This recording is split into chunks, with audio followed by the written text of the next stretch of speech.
Hello there, Ray here, and today guys, I want to show you guys a quick and easy iron farm. This thing will produce a lot of iron as you can see behind me, there is very little to this. You can easily build this up in the start of your very own world. We're getting really close to 50,000 subscribers, so if you guys haven't already, be sure to go ahead and subscribe. This is another iron farm that we designed during our snapshot streams, so thanks everyone who comes along for those. Those are always a lot of fun. As you can see, the farm consists of not very many blocks. Essentially, we got the same kind of layout as my other iron farms where we have 3 beds, 3 workstations, 3 villagers, 1 zombie, and a spawning floor for iron golems to spawn, and a killing chamber. Difference with this farm from other ones is this one can easily be built up pretty much anywhere. As you see, I just built this one in a plains. All I did is dig a little hole here and put in some water. Then I captured a zombie in a cauldron. You can give it an item or give it a name tag so don't despawn. Then you can pull a couple of villagers near a village, so if you have a village nearby, it might be a good spot to start up this type of iron golem farm so you don't have to move them very far. And then the last thing we have is just a platform above here to prevent lightning from striking the villagers and convert them into witches. This iron farm here will produce around 320 iron ingots per hour. Now you can build this iron farm in the end dimension or even in another dimension, or you can even build it underground. It'll pretty much work anywhere. So for the iron farm to start working, the villagers need to work on the workstation. So they need to at least wait until it's early morning so that they can at least work in the workstation. Otherwise, they will not summon in any iron golems. And they also need to sleep before they summon in iron golems as well. So you have to make sure that it turns night so they can go ahead and sleep in their beds. Otherwise, they also won't summon iron golems. This is why it takes about 20 minutes for the farm to warm up after you have built it. I've seen this was a common question in my last video. Make sure your villagers have worked as well as have went to bed. And after you have those two things done, you just need your villagers to be panicking, and that's what the zombie over here is for. So if we press F3 plus B, you can see the zombie's hitbox, and you can also see the villager's hitbox. Now, in my previous design, I had a little flickering trapdoor that just prevented the villagers from seeing the zombie. And this was important, because you don't want the villagers to always see a zombie, because if they do, then they're unable to work, and they're unable to sleep. And of course, if that happens, then they're unable to summon iron golems. But they're only able to summon iron golems if they are panicking from a zombie. So it's a fine line between making sure that the villagers see the zombie most of the time, but are still able to sometimes not see them, so they're able to work as well as go to bed. And that's the setup I made here. I have it so that the villagers, if they're really close to their cauldrons, like if they're right up in here, then they're unable to see the zombie. But if they happen to walk back here, they are able to see the zombie. And if they come down here, they're able to see the zombie as well. So we have 2 beds on either side that are high enough so that the villager is on top of them. They're unable to see the zombie. And what's important is that we need at least 1 villager to be panicking all the time. So the villager that kind of lives down here at this bed will always be able to see the zombie over there, and therefore he'll always be panicking. But if he hops up here, he won't be able to see the zombie, but he thinks he can go to bed. So he stands up here, and he hops into his bed. Then once he's in bed, his head is able to see the zombie, and he gets scared, and he pops back up again. And this is a really cool way that we came up with to allow it so that the villagers are panicking from the zombie, but are still able to go and work on the workstation as well as sleep part of the time, and that way they can continue to summon iron golems. And as you can see, it doesn't use any redstone or anything that's flickering or anything like that. Pretty simple, just got villagers in beds and a zombie in a cauldron. Now, not only are we using the zombie to make the villagers be in a panic mode to summon an iron golem, we're also using the zombie to lure the iron golem over here to the center, where he will be killed by this lava blade over here. You can see when the iron golem is summoned in, he will see this zombie here, and then he will start walking towards it, and he'll try to get underneath of it to attack it. And when he does go underneath of it, he'll end up falling into this pit here, which has some water, which will just move him over here to this lava. This will kill him. And his loots will fall down here, either in the water or on top of the trapdoor. It doesn't really matter. The way that this is set up is that if items even fall on the outside here, they'll lift up from the water and eventually slide over top of the trapdoor, and they all get pulled in by this hopper here. And all the loots will end up down in here. And you can see we got a large amount of iron as well as the poppies. You also get other loots because other mobs will fall in here as well. You might have zombies that come in here. And since you just build this pretty much anywhere, a zombie could come in here, try to be attracted to the villagers over here, but he'll eventually get pulled in, and he will actually get killed by this lava blade as well. And that's what this little trap door is here for, so that the zombies, which normally will not float on top of water, this way he'll be kind of lifted up a little bit, and then he'll be able to touch the lava. So watch this guy, he gets lifted up, and now he's stuck in the lava, he will eventually die. And this design is very simple, so it should be pretty easy for anybody to build this up, even in the early stages of a brand new world.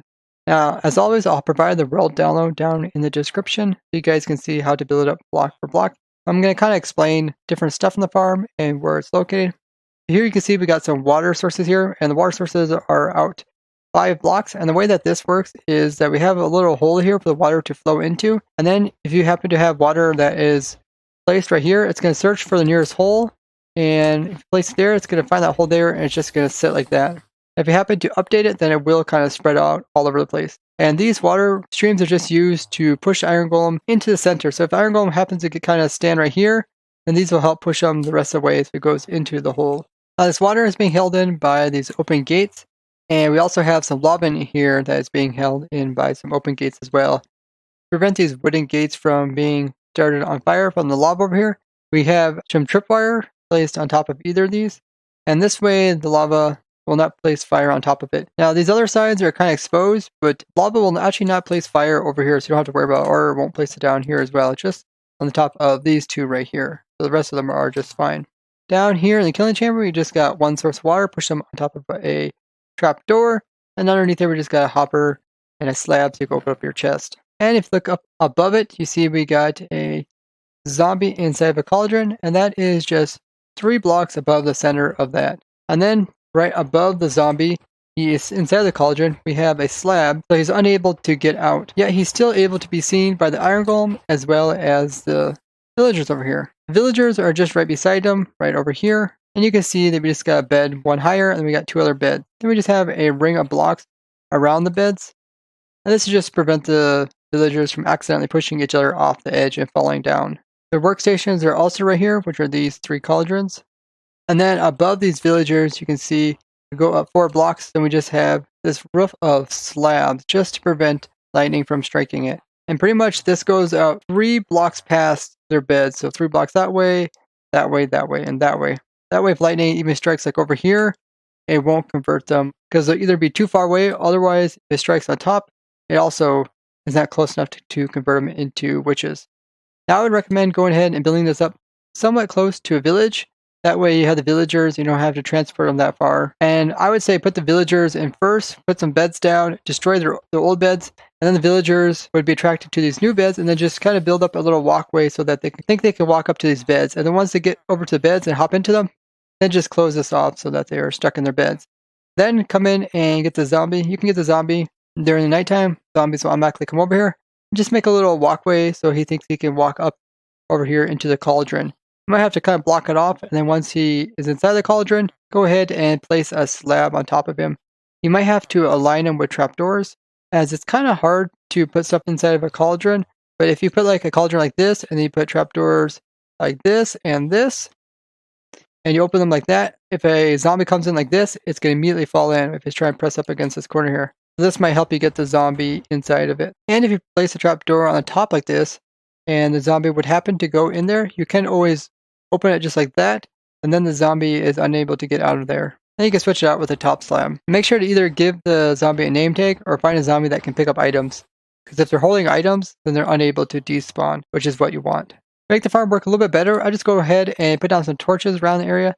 This will just prevent other zombies from kind of getting close to the farm. And that will just increase the rates, because when the Iron Golem spawns in, sometimes he'll see this zombie here, but if there's another zombie staying around here, he might go ahead and try to kill that zombie first before going to this one. It just kind of slows down his progress. Now the villagers here are pretty darn safe. The only thing that could kill them is if a random pillager raid spawned and just happened to walk by and then seeing the villagers and try shooting at them. There's a couple of different things you could do to prevent this. You could just enclose them, as most of the sides can be enclosed pretty easily. But this side here, you do want them to still be able to see this zombie over here. So there is a chance that even if you enclose it, the pillagers would be able to kind of shoot through the same hole that the zombie is seeing the villagers with. Now to avoid this, you can just go 16 blocks out from the center in each direction, and then build a square fence around it so that villagers are unable to come into the center here. And if they're that far away, they're unable to shoot at the villagers too. And then you also just put some lights on the inside, and then the pillager raids will not be able to spawn in here either. Now this Wednesday at 9 p.m. Eastern Time, we will also be opening up that server once again so the viewers of our Twitch stream can join us as we design more farms for the 1.14 snapshots. And we have a lot of fun building out different types of farms as well as coming up with new ideas.